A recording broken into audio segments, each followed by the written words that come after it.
Sabi ng alaga ko, hindi pa daw siya nakatikim ng hotdog mula pa nung bata siya. Ayaw daw kasi ng mama nila kasi unhealthy daw.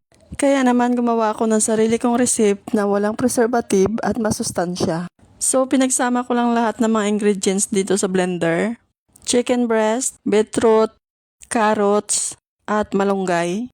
Naglagay din ako ng seasoning, salt, black pepper, paprika, garlic powder, onion powder, at isang pirasong chicken cubes. Nilagyan ko rin ng cornstarch at malamig na tubig.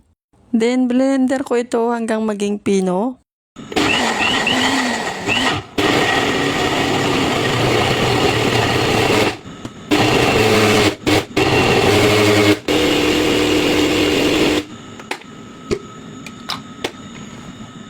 Pagkatapos, transfer ko lang ito sa bowl at nilagay sa piping bag.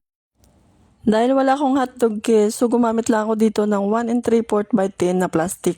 Pagkatapos kong balutin lahat, ito na yung mga nagawa kong mga langga. I-steam ko lang muna ito bago prituhin. Tinanggalan ko muna pala ng plastic isa-isa bago ko pinirito.